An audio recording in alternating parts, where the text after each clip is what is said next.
So here we are, YouTube. Some almost 3 years later, about 2.5, almost 3 years later, we uploaded the first video of the building of this structure in 2019. I think 9 of 2019. And here we are of 2021. I can't remember what the date is. Can you? Yeah, it's about May 7th, May 6th. Yeah. Somewhere around there. May 7th, 6th, 21. The shed's still level. The structure we built still level. There's the lean-to that we added to it. That's just some cheap Home Depot tin, most common corrugated tin you can get. The roof has got 3/4-inch plywood. We were lucky to get that before this huge lumber spike, which is absolutely ridiculous, but what can you do? You're at the mercy of the market. Those fence planks are holding up. As you can see, we're 3/4 of the way painting. We used every kind of paint we could get our hands on as primer first, because those fence boards soak up a lot of paint. We let them dry out in the sun a while, let the sun beat on them for a couple of weeks, months. Then we started with the primer. Then after we primed it, we felt it was easier to caulk in. So we caulked in the spaces. We used everything from Dynaflex caulk to liquid nails. Found liquid nails works pretty good. Messy, but it's messy, cold. but you can clean it up with a good paint thinner or actually gasoline. And the inside of the shed's got what's that stuff called? OSB. OSB, yeah, I hate OSB, but the inside is actually lined with OSB. It's insulated, and there's OSB walls on the interior, and shelving all the way up. There's one thick layer of shelving. Some have 2 shelves all the way around. Two shelves high, and then there's an attic space with an open attic access. Those vents at the top have screens behind them to keep the bugs out, the termites, everything when they swarm. We have those cheap vinyl Home Depot inserts. We put those on. We cut the siding around it, or the fence plank around it, and then we took. We could have recessed the 2x4s, but we took 2x4s and we cut them at 22.5-inch cuts. Degree, I think, right? 22.5 degree at 8 inches inner space, so the inner sides, and we cut 8 of them to make that octagon. And we did the octagon for that, and all of your fascia and your soffit there is actually deck boards. Those are deck boards instead of the 1-bys that you can buy for the fascia and soffit, which gives us a slight advantage because they're 1 inch thick in actual size, as opposed to 3/4 or 1/2 inch thick, like a 1-by would be. So instead of having a 1x4, we have a true 1 inch by 5 inches. Fascia board, yeah. Yeah, and then the soffit underneath is. That's cheap, 11/32, I think. Yeah, it's cheap 11/32, but it was painted the second it went up to keep the moisture out of it. So that worked out pretty good. And maybe we'll take you for a little walk underneath it. You want to take a full walk underneath? Sure. Okay, so here we go. And then, as you can see, we got kind of an odd structure here, the way we built it. You can see our mitered angles. They're not perfect. It was like, I think it was a 17-degree angle, something very weird. Yeah, well, we decided to cut that on the fly. No plans drawn for it, no nothing. Okay, I think the most expensive part of this was the tin. And a lot of these are used 2x4s and a 2x6 that actually come off of a pallet board. And it's actually thinner down when you get down to here, and it's thicker over there, as you can see. And then right here are still the deck boards and the deck boards here. And then our braces for 2x4s we cut and stick on between each one. Yeah, all of these were resalvaged. Yeah, resalvaged. Everything is screwed together. Okay, girl, I'm gonna feed you. Hold on. And then we fastened it over there with a 2x6. That was also a pallet board that come off of a pallet. I think the most expensive thing that we have here is the tin and probably these 4x4s that are in the ground here. And we drove those in the ground about 4 feet, maybe 3 feet, and we concreted them in. And we're planning to put lattice around this if we ever get our hands on that.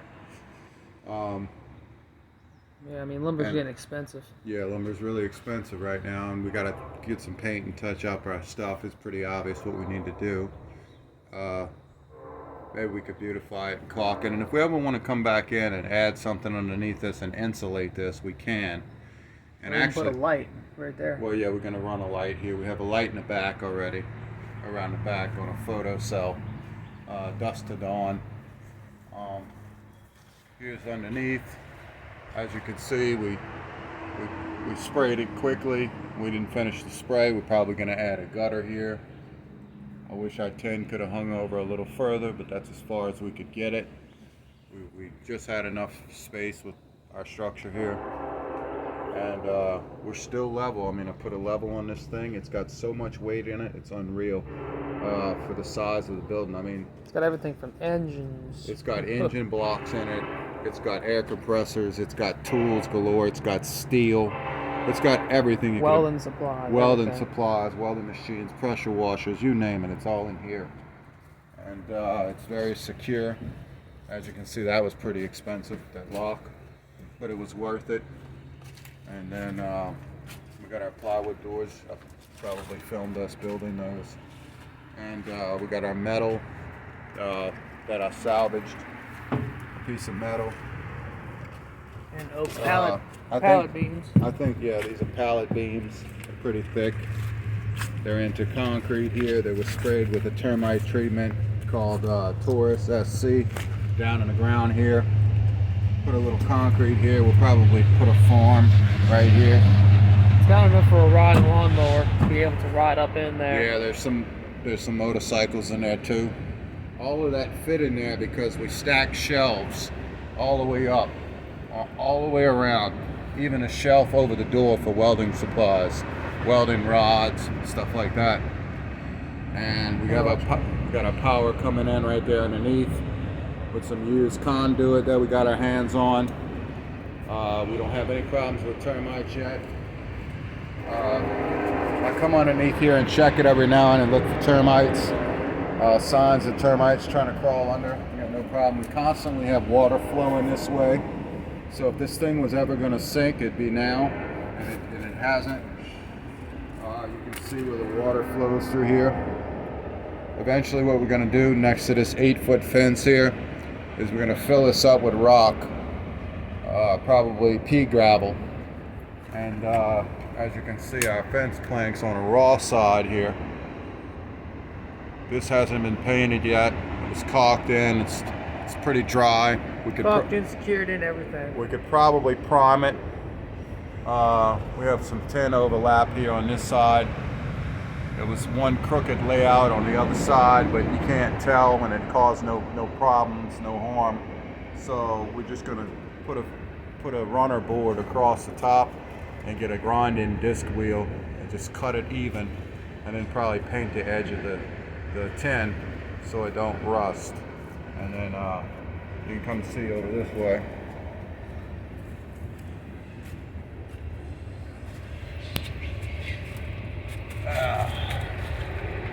Right here under the back side close to the fence.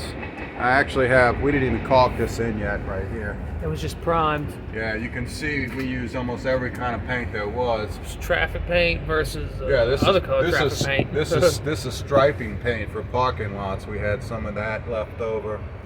We used everything we had, but we made sure it was all of the same type, like latex. no oil based. We could have put oil base on it. As you can see, the dogs like digging around our post. But still remaining straight no matter what. It's still damp back here. We have no problems with mold inside. We have no problems with that. I would love to come back here and put some pea gravel in here and let this irrigate properly. We're going to caulk in this 2x6 that we mitered. And closing some of these gaps with some liquid nails and some caulk, and we're good. We could show the inside if you want to. We're good. Yeah, kind of give you an idea. What should the lesson of this video be about? I don't know. That you can pretty much use your imagination to build whatever you want, and you don't really need any blueprints. You just kind of go based on how you feel and what you have. If someone wanted to build this in today's time with the extremely expensive lumber prices set to still go up, how would they build this? And what materials would you use? The first thing I would do is go get some 18-wheeler pallets, because I was not opposed. If I couldn't get my hands on plywood for the roof, I most certainly would have laid out, not tongue and groove, but I would have laid out 1-bys straight across, all the way, just like they did in the old days. I'd have laid 1-bys down. Like slats? Slats, and I would have put whatchamacallit over it, tar paper, maybe double it up. This thing is fully insulated, and our tools and all that in here stay dry. We've been through many storms. We had a tornado pass right over this place, a really pretty bad tornado. The eye of it passed right over us. It weakened some of our fences. It knocked down some neighbors' trees. It did a lot of things. It did nothing to this. Nothing. And I would think that this would be stronger based on the foundation that we built than the actual house that we live in.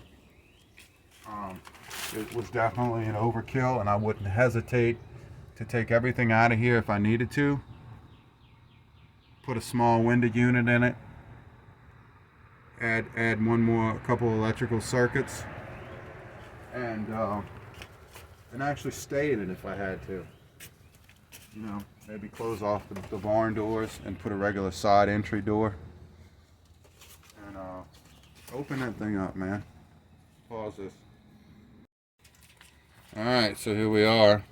Here, stop for a minute. Let me turn the light on. We had some old light fixtures that we took out of a hallway. We stuck them up here. They got some curly cues in it, so some energy efficient curly cues.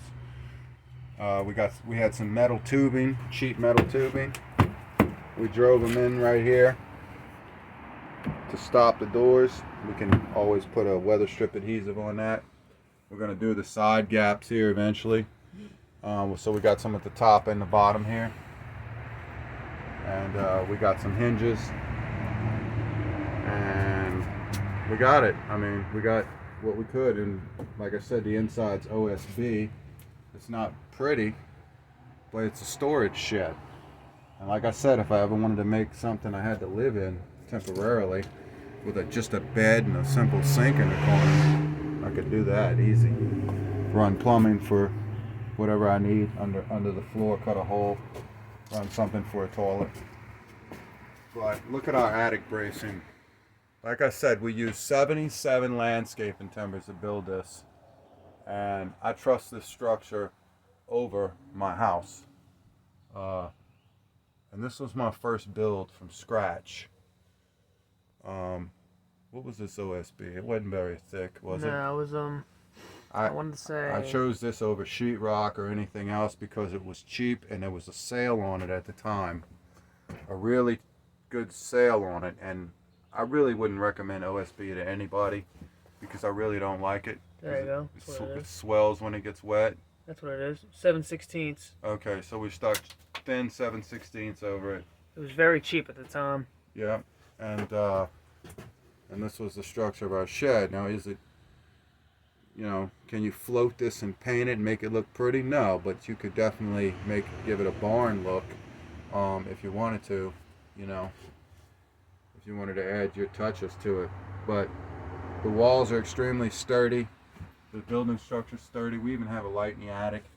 We added that on a separate switch.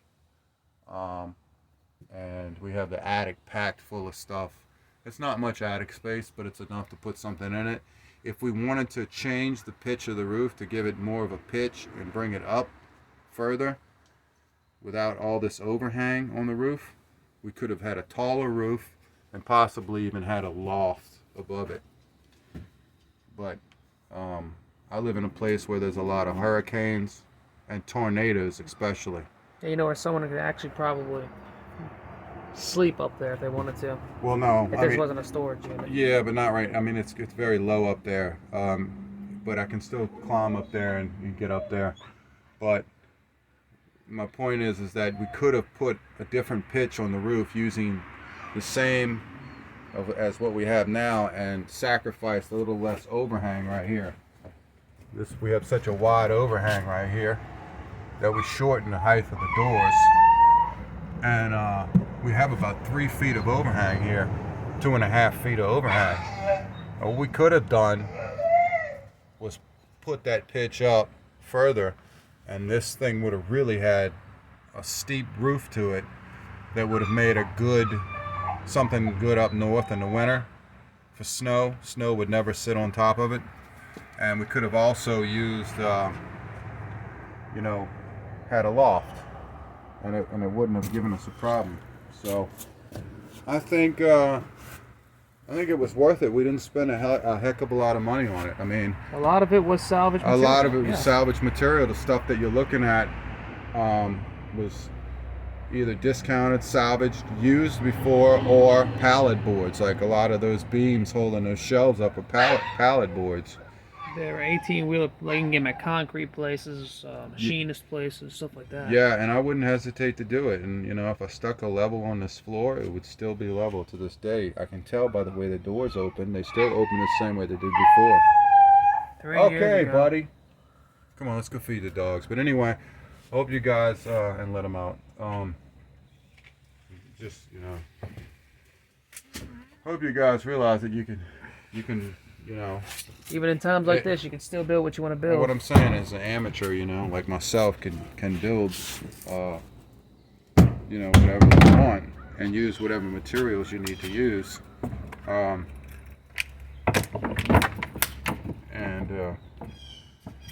get by with it, and it work out. And so, like I said, we're gonna lattice this overhang right here, and put some rock down here, probably some pea gravel, fill in some dirt, and we might add an extra center pole here for support, but I don't think we need to, but we could. I could brace it from here to there. I also thought about coming down with the same pitch right here and making like a contour down. Kind of like a more 10, right. An overhang there. And that's possible too. Yeah, it is. Right now, that kind of looks like Amityville Horror house, the way that the window frame structure was. But you'd make like an octagon structure at the corner here. Octagon has that extra side right here. I wonder if anybody ever figured out what kind of dog that was. He sounds like a cross between a goat, a pig, and a warthog. Pause it. Come on, buddy. You don't have to make that noise. Come on, dude. You get all that squealing. Come on, let's go get you some food. You want some food? Come on.